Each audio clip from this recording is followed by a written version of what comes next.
Going to start with your first row of beads, whichever your pattern obviously is, and then very carefully place the beads so that you've got one bead between each thread.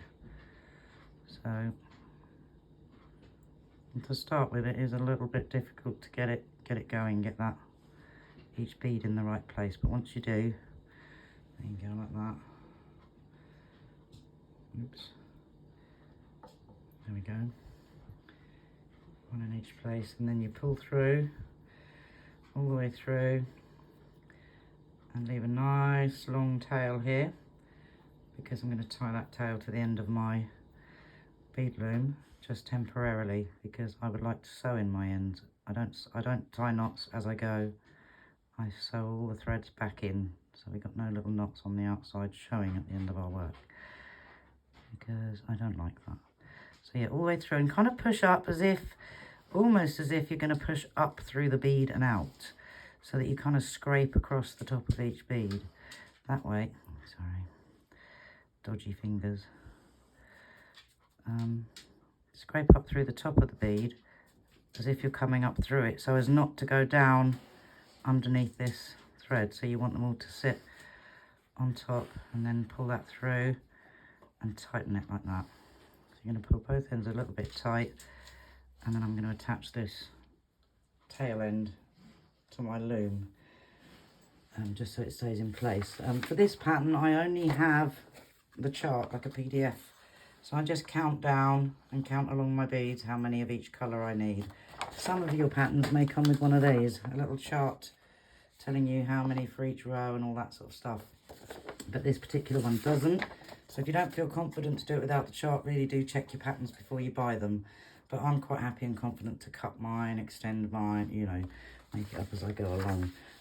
So yeah, so that doesn't bother me. So yeah, once you've done that, row up your next row of beads, whichever is your second row on your pattern, and then we'll add those next. And you want to wiggle your next set of beads into position. I usually use the needle to hold it, and I'm using Miyuki seed beads. I suggest you use a good quality seed bead, or they're not going to be even. Your pattern's not going to come out right, so that's why I use Miyuki. There are also other beads, I think, Toho, which I haven't tried. I just stuck with one brand because apparently the different brands, the sizing comes up different, so your patterns are going to be uneven if you use mixed beads. So I couldn't really afford to buy a set of every colour in Toho and Miyuki, so I've just stuck to the one brand. So to be honest, I don't know what Toho I like to work with. But you could use a size 10. This pattern actually recommended a size 10, but I don't have size 10s, so I'm using size 11 seed beads. Oops, be careful to keep on top of your threads. But you can use delicas. I've got a pattern that is specifically for delicas. I guess you could do it with 15 seed beads if you wanted something really delicate. I'm using 11s. I hope that's gone through.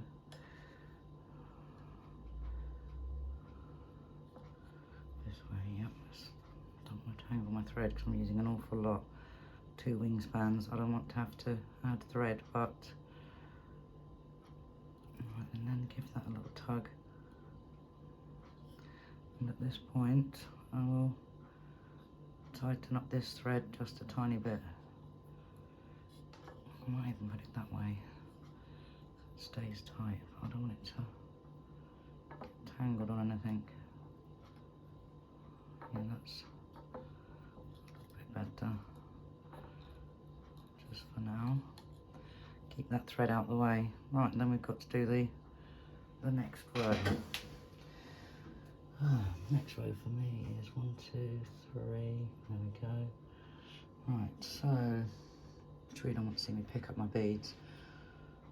I'll bring you in for one really close row because it's a bit hard to see from that distance, isn't it? Exactly what I'm doing. So here's a bit more of a close-up for you guys. So you're just going to get them between, oops, A little bit of fiddling, there we go, in between the threads like that. There we go. And then pull through.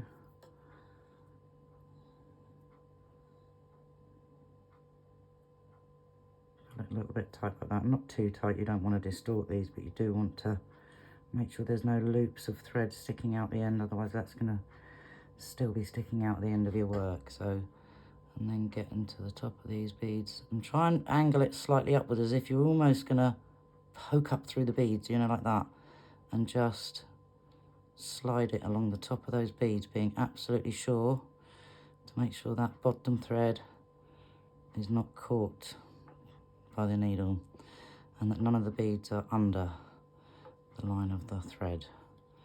Like that one there, doesn't seem to be popping up very well, that first blue one. So I'm going to give it a little, manipulate it about like that. There we go, that should be through now. And then pull through. Obviously I've got loads of thread to pull, however much you feel comfortable with, because you can just start another thread midway like you would with any beading project. There you go, and give it a little pull tight like that. There you go, that's how it's done. And you just keep following your pattern, obviously, row by row, picking up the relevant beads. Yeah, you can order patterns as PDFs online. Yeah, like I say, I'm using my Uki beads, but yeah, I'm going to go and sit by the fire and I'll get back to you when I've done a few more rows. Good progress so far.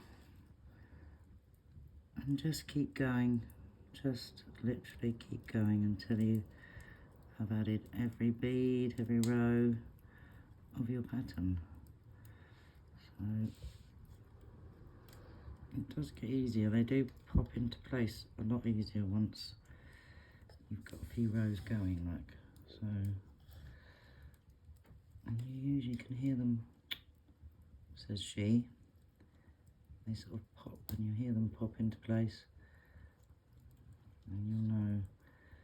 There we go, they're all popped in. So just keeping going. I'm actually sitting by a lovely warm fire.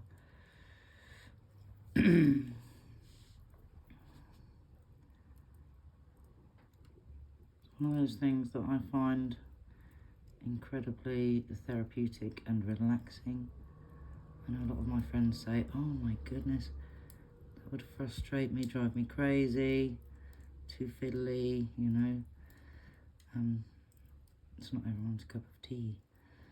But for me, I find the more fiddly, the more relaxing it is, because you have to focus so hard on each little bead and concentrate so, you know, intensely on what you're doing that you forget about everything else.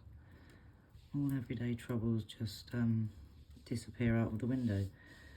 You don't really get the chance to think about them. There you go, pull that tight, like so. And then I've got to pick up my next row of beads, which is one light blue, one red, two navy, one light blue, one navy, one red, one navy, one light blue, two navy, oops, one's escaped, two navy, one red, and another light blue. And I think once you get to this stage, you know, once you've got so far, it does seem to grow quite quickly. I'm used to doing things like peyote stitch and right angle weave and all those sort of stitches, which it's literally one bead at a time on your piece. So it takes hours and hours. And I think these, compared to say beading a bracelet out of peyote stitch, this is really easy because you're adding a whole row of beads in one hit. So it almost seems like cheating to me. But yeah, if you're used to doing something like peyote stitch, you'll find that this weaves up so quickly, and it's so satisfying to see the pattern come together so quickly. Whereas when you're working one bead, one stitch, one bead, one stitch. Yeah, it can take forever, and then you really need some patience.